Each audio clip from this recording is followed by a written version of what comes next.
قال الملأ الذين استكبروا من قومه لنخرجنك يا شعيب والذين آمنوا معك من قريتنا أو لتعودن في ملتنا. قال أولو كنا كارهين قد افترينا على الله كذبا إن عدنا في ملتكم بعد إذ نجانا الله منها وما يكون لنا أن نعود فيها إلا أن يشاء الله ربنا وسع ربنا كل شيء علما على الله توكلنا ربنا افتح بيننا وبين قومنا بالحق وأنت خير الفاتحين. وقال الملأ الذين كفروا من قومه لئن اتبعتم شعيبا إنكم إذا لخاسرون. فأخذتهم الرجفة فأصبحوا في دارهم جاثمين. الذين كذبوا شعيبا كأن لم يغنوا فيها الذين كذبوا شعيبا كانوا هم الخاسرين. فتولى عنهم وقال يا قوم لقد أبلغتكم رسالات ربي ونصحت لكم فكيف آسى على قوم كافرين. وما أرسلنا في قرية من نبي إلا أخذنا أهلها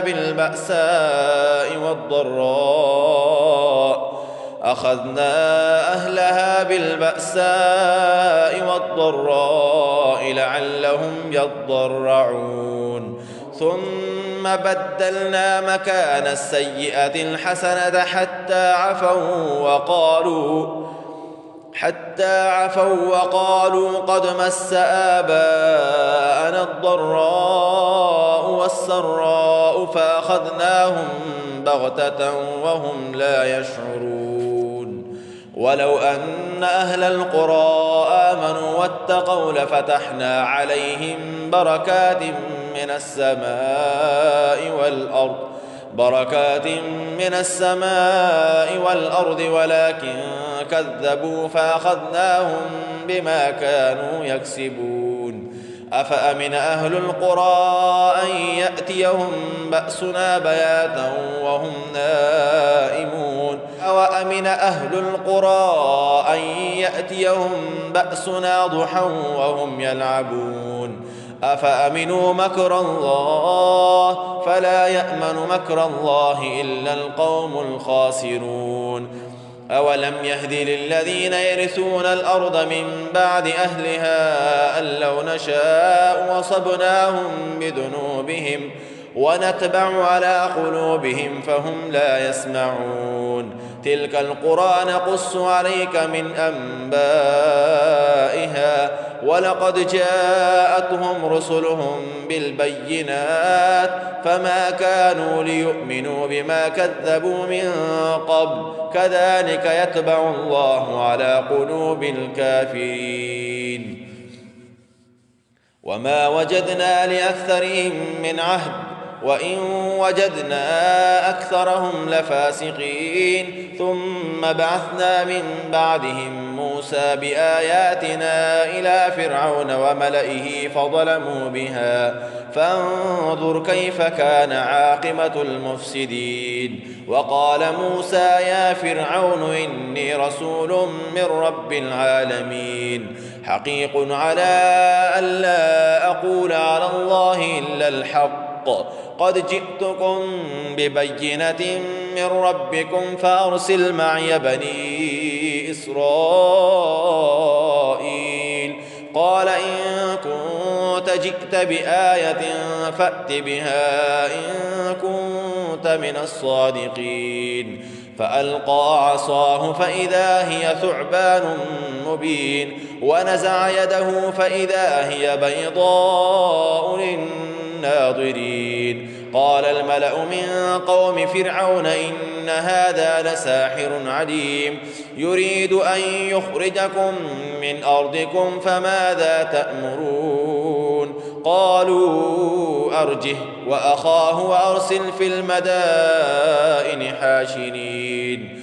قالوا أرجه وأخاه وأرسل في المدائن حاشرين يأتوك بكل ساحر عليم. وجاء السحرة فرعون قالوا إن لنا لأجرا إن كنا نحن الغالبين. قال نعم وإنكم لمن المقربين. قالوا يا موسى إما أن تلقي وإما أن نكون نحن الملقين.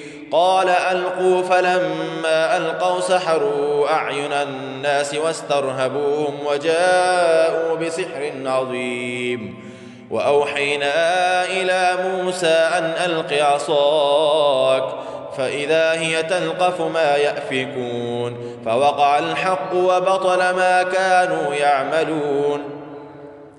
فغلبوا هنالك وانقلبوا صاغرين. وألقي السحرة ساجدين قالوا آمنا برب العالمين رب موسى وهارون. قال فرعون آمنتم به قبل أن آذن لكم إن هذا لمكر مكرتموه في المدينة لتخرجوا منها أهلها فسوف تعلمون. لأقطعن أيديكم وأرجلكم من خلاف ثم لأصلبنكم أجمعين. قالوا إنا إلى ربنا منقلبون. وما تنقم منا إلا أن آمنا بآيات ربنا لما جاءتنا ربنا أفرغ علينا صبرا وتوفنا مسلمين. وقال الملأ من قوم فرعون أتذر موسى وقومه ليفسدوا في الأرض ويذرك وآلهتك قال سنقتل أبناءهم ونستحيي نساءهم وإنا فوقهم قاهرون. قال موسى لقومه استعينوا بالله واصبروا إن الأرض لله يورثها من يشاء من عباده والعاقبة للمتقين. قالوا أوذينا من قبل أن تأتينا ومن بعد ما جئتنا قال عسى ربكم أن يهلك عدوكم ويستخلفكم في الأرض فينظر كيف تعملون. ولقد أخذنا آل فرعون بالسنين ونقص من الثمرات لعلهم يذكرون. فإذا جاءتهم الحسنة قالوا لنا هذه وإن تصبهم سيئة يطيروا بموسى ومن معه ألا إنما طائرهم عند الله ولكن أكثرهم لا يعلمون. وقالوا مهما تأتنا به من آية لتسحرنا بها فما نحن لك بمؤمنين. فأرسلنا عليهم الطوفان والجراد والقمل والضفادع والدم آيات مفصلات فاستكبروا وكانوا قوما مجرمين. ولما وقع عليهم الرجز قالوا يا موسى ادع لنا ربك بما عهد عندك لئن كشفت عنا الرجز لنؤمنن لك ولنرسلن معك بني إسرائيل. فلما كشفنا عنهم الرجز إلى أجل هم بالغوه إذا هم ينكثون.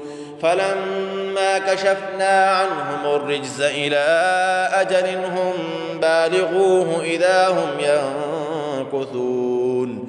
فانتقمنا منهم فأغرقناهم في اليم بأنهم كذبوا كذبوا بآياتنا وكانوا عنها غافلين. وأورثنا القوم الذين كانوا يستضعفون مشارق الأرض ومغاربها التي باركنا فيها، وتمت كلمة ربك الحسنى على بني إسرائيل بما صبروا، ودمرنا ما كان يصنع فرعون وقومه وما كانوا يعرشون. وجاوزنا ببني إسرائيل البحر فأتوا على قوم يعكفون على أصنام لهم، قالوا يا موسى اجعل لنا إلها كما لهم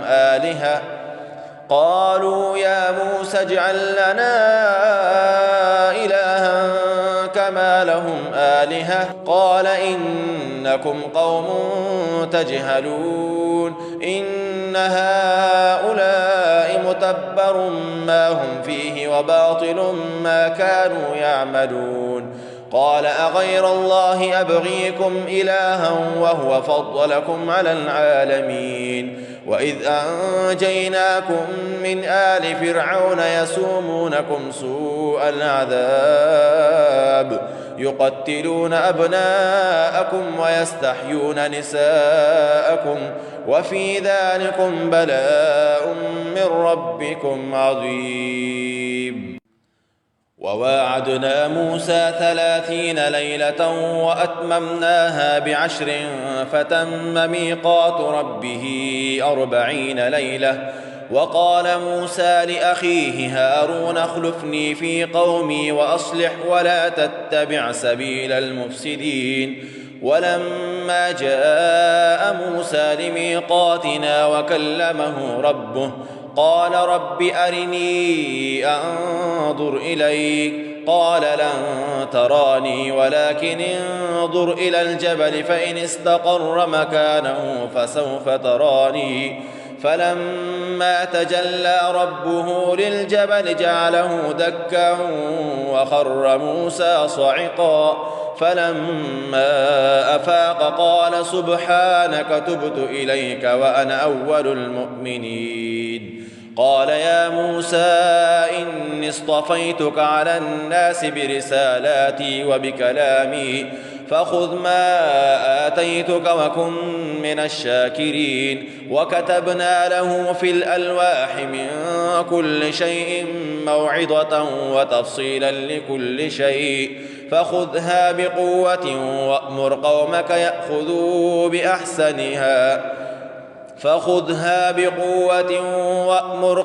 يأخذوا بأحسنها سأريكم دار الفاسقين. سأصرف عن آياتي الذين يتكبرون في الأرض بغير الحق وإن يروا كل آية لا يؤمنوا بها وإن يروا سبيل الرشد لا يتخذوه سبيلا وإن يروا سبيل الغي يتخذوه سبيلا. ذلك بأنهم كذبوا بآياتنا وكانوا عنها غافلين.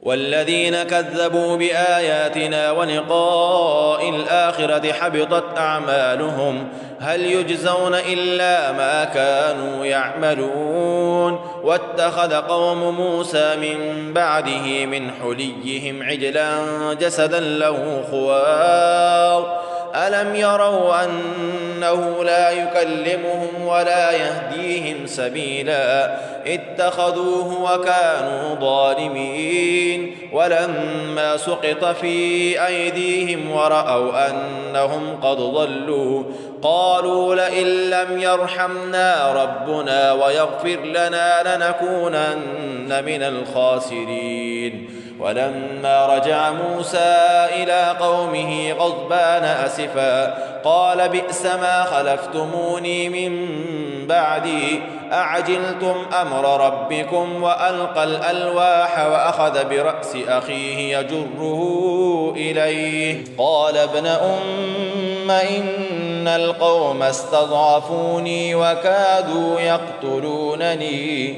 فلا تشمت بي الأعداء ولا تجعلني مع القوم الظالمين. قال رب اغفر لي ولأخي وأدخلنا في رحمتك وأنت أرحم الراحمين. إن الذين اتخذوا العجل سينالهم غضب من ربهم وذلة في الحياة الدنيا وكذلك نجزي المفترين. والذين عملوا السيئات ثم تابوا من بعدها وآمنوا إن ربك من بعدها لغفور رحيم. ولما سكت عن موسى الغضب أخذ الألواح وفي نسختها هدى ورحمة للذين هم لربهم يرهبون. واختار موسى قومه 70 رجلا لميقاتنا فلما أخذتهم الرجفة قال رب لو شئت أهلكتهم من قبل وإياي أتهلكنا بما فعل السفهاء منا إن هي إلا فتنتك تضل بها من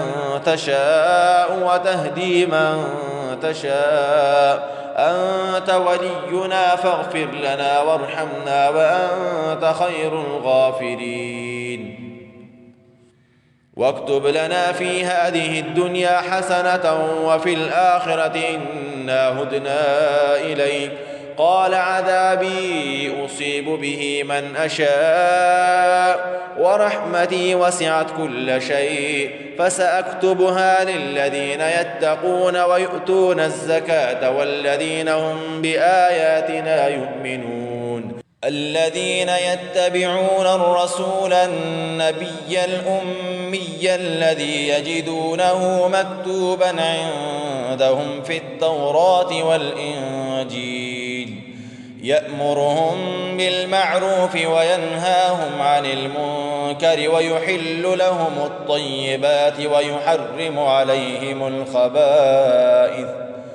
ويحرم عليهم الخبائث ويضع عنهم إصرهم والأغلال التي كانت عليهم. فالذين آمنوا به وعزروه ونصروه واتبعوا النور الذي أنزل معه أولئك هم المفلحون. قل يا أيها الناس إني رسول الله إليكم جميعا الذي له ملك السماوات والأرض لا إله إلا هو يحيي ويميت فآمنوا بالله ورسوله النبي الأمي الذي يؤمن بالله وكلماته واتبعوه لعلكم تهتدون. ومن قوم موسى أمة يهدون بالحق وبه يعدلون. وقطعناهم 12 أسباطا أمما وأوحينا إلى موسى إذ استسقاه قومه أن اضرب بعصاك الحجر فانبجست منه 12 عينا قد علم كل أناس مشربهم وظللنا عليهم الغمام وأنزلنا عليهم المن والسلوى كلوا من طيبات ما رزقناكم وما ظلمونا ولكن كانوا أنفسهم يظلمون. وإذ قيل لهم اسكنوا هذه القرية وكلوا منها حيث شئتم وقولوا حطة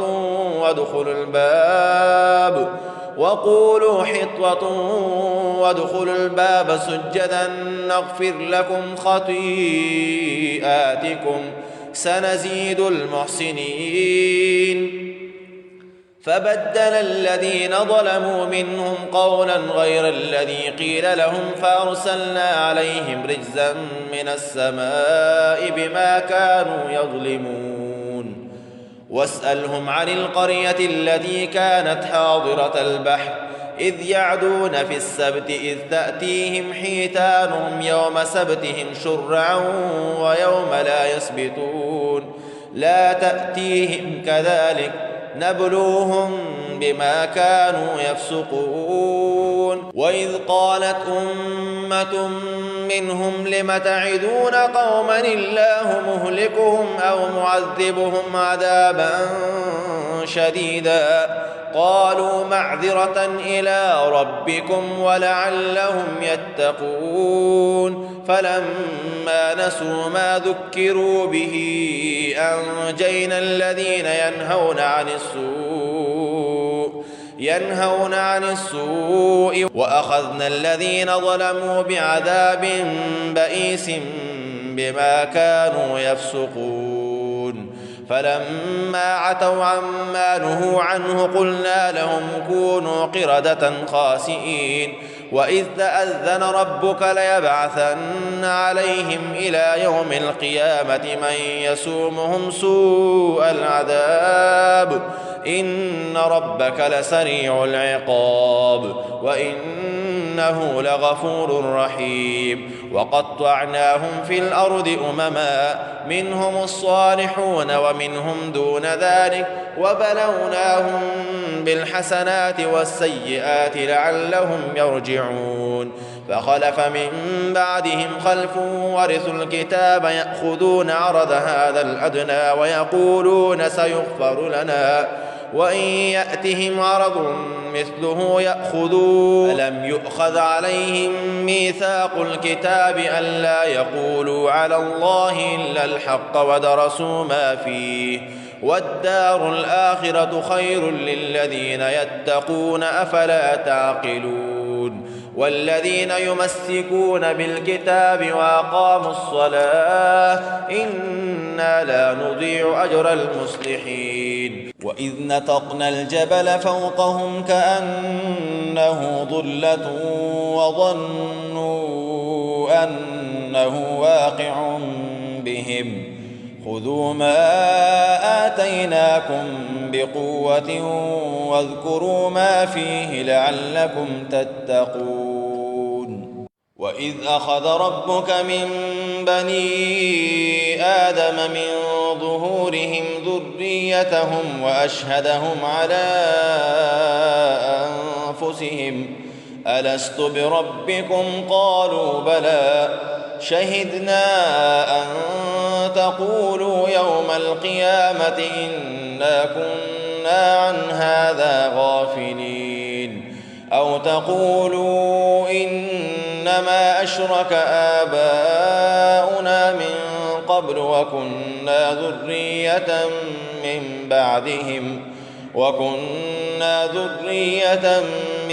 بعدهم أفتهلكنا بما فعل المبطلون وكذلك نفصل الآيات ولعلهم يرجعون واتل عليهم نبأ الذي آتيناه آياتنا فانسلخ منها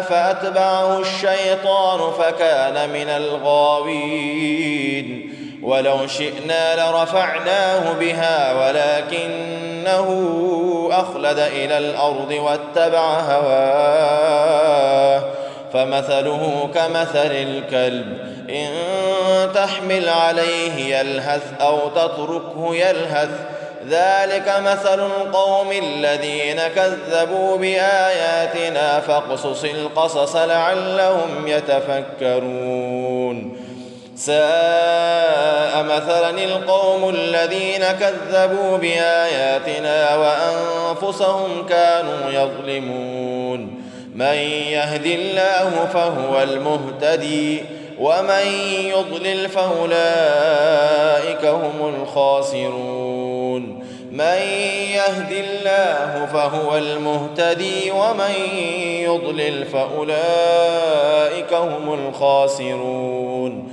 ولقد ذرأنا لجهنم كثيرا من الجن والإنس لهم قلوب لا يفقهون بها ولهم أعين لا يبصرون بها ولهم آذان لا يسمعون بها أولئك كالأنعام بل هم أضل أولئك هم الغافلون ولله الأسماء الحسنى فادعوه بها وذروا الذين يلحدون في أسمائه سيجزون ما كانوا يعملون وممن خلقنا أمة يهدون بالحق وبه يعدلون والذين كذبوا بآياتنا سنستدرجهم من حيث لا يعلمون وأملي لهم إن كيدي متين أولم يتفكروا ما بصاحبهم من جنة إن هو إلا نذير مبين أولم ينظروا في ملكوت السماوات والأرض وما خلق الله من شيء وأن عسى أن يكون قد اقترب أجلهم فبأي حديث بعده يؤمنون من يضلل الله فلا هادي له ويذرهم في طغيانهم يعمهون يسألونك عن الساعة أيان مرساها قل إنما علمها عند ربي لا يجليها لوقتها إلا هو ثقلت في السماوات والأرض لا تأتيكم إلا بغتة يسألونك كأنك حفي عنها قل إنما علمها عند الله ولكن أكثر الناس لا يعلمون قل لا أملك لنفسي نفعا ولا ضرا إلا ما شاء الله ولو كنت أعلم الغيب لاستكثرت من الخير وما مسني السوء إن أنا إلا نذير وبشير لقوم يؤمنون وما مسني السوء إن أنا إلا نذير وبشير لقوم يؤمنون هو الذي خلقكم من نفس واحدة وجعل منها زوجها ليسكن إليها فلما تغشاها حملت حملا خفيفا فمرت به فلما أثقلت دعوا الله ربهما لئن آتيتنا صالحا لنكونن من الشاكرين فلما آتاهما صالحا جعلا له شركاء فيما آتاهما فتعالى الله عما يشركون أيشركون ما لا يخلق شيئا وهم يخلقون ولا يستطيعون لهم نصرا ولا أنفسهم ينصرون وإن تدعوهم إلى الهدى لا يتبعوكم سواء عليكم أدعوتموهم أم أنتم صامتون إن الذين تدعون من دون الله عباد أمثالكم فادعوهم فليستجيبوا لكم إن كنتم صادقين ألهم أرجل يمشون بها أم لهم أيدي يبطشون بها أم لهم أعين يبصرون بها أم لهم آذان يسمعون بها قل ادعوا شركاءكم ثم كيدون فلا تنظرون إن وليي الله الذي نزل الكتاب وهو يتولى الصالحين والذين تدعون من دونه لا يستطيعون نصركم ولا أنفسهم ينصرون وإن تدعوهم إلى الهدى لا يسمعوا وتراهم ينظرون إليك وهم لا يبصرون خذ العفو وأمر بالعرف وأعرض عن الجاهلين وإما ينزغنك من الشيطان نزغ فاستعذ بالله إنه سميع عليم إن الذين اتقوا إذا مسهم طائف من الشيطان تذكروا فإذا هم مبصرون وإخوانهم يمدونهم في الغي ثم لا يقصرون وإذا لم تأتهم بآية قالوا لولا اجتبيتها قل إنما أتبع ما يوحى إلي من ربي هذا بصائر من ربكم وهدى ورحمة لقوم يؤمنون وإذا قرئ القرآن فاستمعوا له وأنصتوا لعلكم ترحمون واذكر ربك في نفسك تضرعا وخيفة ودون الجهد من القول بالغدو والآصال واذكر ربك في نفسك تضرعا وخيفة ودون الجهر من القول بالغدو والآصال ولا تكن من الغافلين إن الذين عند ربك لا يستكبرون عن عبادته ويسبحونه وله يسجدون بسم الله الرحمن الرحيم يسألونك عن الأنفال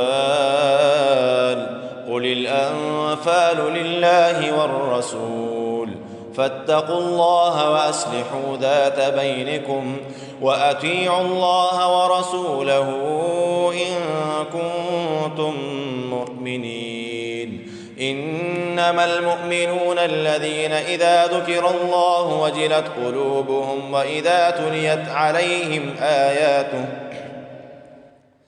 وإذا تليت عليهم آياته زادتهم إيمانا وعلى ربهم يتوكلون الذين يقيمون الصلاة ومما رزقناهم ينفقون أولئك هم المؤمنون حقا لهم درجات عند ربهم ومغفرة ورزق كريم كما أخرجك ربك من بيتك بالحق وإن فريقا من المؤمنين لكارهون يجادلونك في الحق بعدما تبين كأنما يساقون إلى الموت وهم ينظرون وإذ يعدكم الله إحدى الطائفتين أنها لكم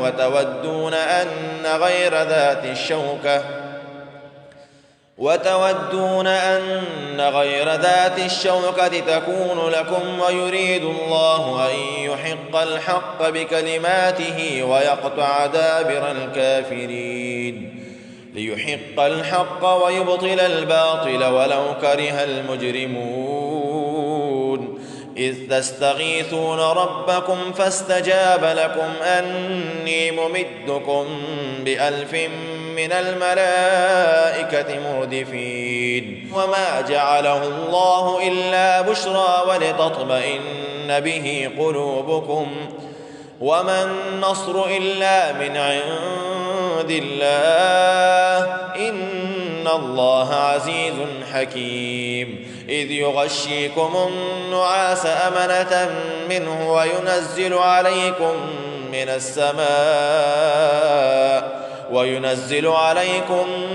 السماء ماء ليطهركم به ويذهب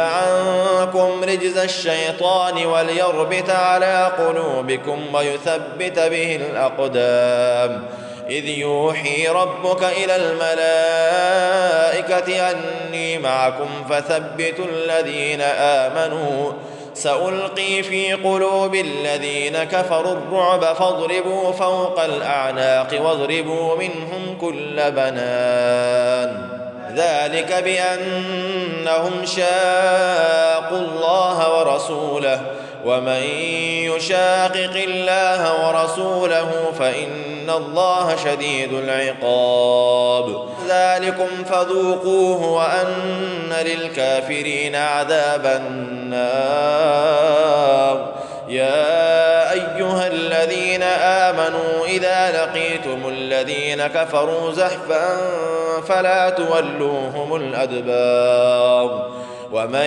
يولهم يومئذ دبره إلا متحرفا لقتال أو متحيزا إلى فئة فقد باء بغضب من الله ومأواه جهنم وبئس المصير فلم تقتلوهم ولكن الله قتلهم وما رميت إذ رميت ولكن الله رمى وليبلي المؤمنين منه بلاء حسنا إن الله سميع عليم ذلكم وأن الله موهن كيد الكافرين إن تستفتحوا فقد جاءكم الفتح وإن تنتهوا فهو خير لكم وإن تعودوا نعد ولن تغني عنكم فئتكم شيئا ولو كثرت وأن الله مع المؤمنين يا أيها الذين آمنوا أطيعوا الله ورسوله ولا تولوا عنه وأنتم تسمعون ولا تكونوا كالذين قالوا سمعنا وهم لا يسمعون إن شر الدواب عند الله الصم البكم الذين لا يعقلون ولو علم الله فيهم خيرا لأسمعهم ولو أسمعهم لتولوا وهم معرضون يا أيها الذين آمنوا استجيبوا لله وللرسول إذا دعاكم لما يحييكم واعلموا أن الله يحول بين المرء وقلبه وأنه إليه تحشرون واتقوا فتنة لا تصيبن الذين ظلموا منكم خاصة واعلموا أن الله شديد العقاب واذكروا إذ أنتم قليل مستضعفون في الأرض تخافون أن يتخطفكم